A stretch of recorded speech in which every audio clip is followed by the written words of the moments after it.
J.K. Rowling hates fat people. Yeah, no, think about it. The majority of the characters are either evil or they don't have a name, right? Like the Dursleys, Crabbe and Goyle, Professor Umbridge, all terrible people, right? And then she gives like cool names to like paintings and ghosts that are like more thin, right? Like Nearly Headless Nick. But the fat ghosts and paintings are the Fat Lady and the Fat Friar.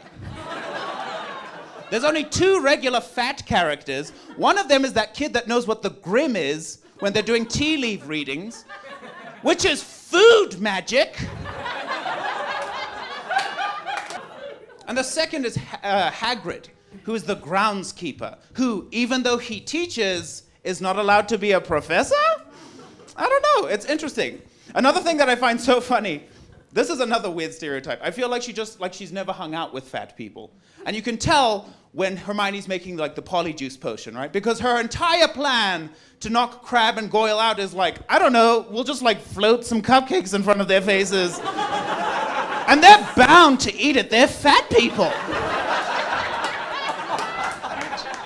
Like, I think something's magic if it doesn't make sense and seems impossible, but you believe in it. So as kids, we all believed in Harry Potter magic, and then we stopped. But then we just found different things that seemed impossible and didn't make sense.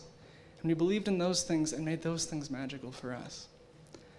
Like gambling. Because, like, think about it, you know? It's like, so you're telling me I go into this casino, give them $100, I can walk out with $15,000? That's magical. Guys, if I'm being honest, I find Voldemort super relatable. Yeah, it's bad. I also don't know when it's appropriate to hug people. Like, do you do it when you first meet them, when you're falling to your death? Like, honestly, like, who knows? It's kind of, thank you. Thanks, guys.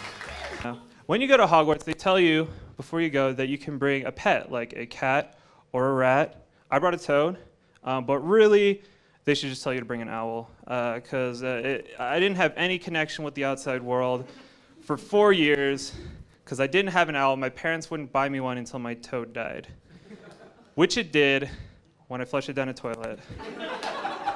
But Moaning Myrtle has a pet now.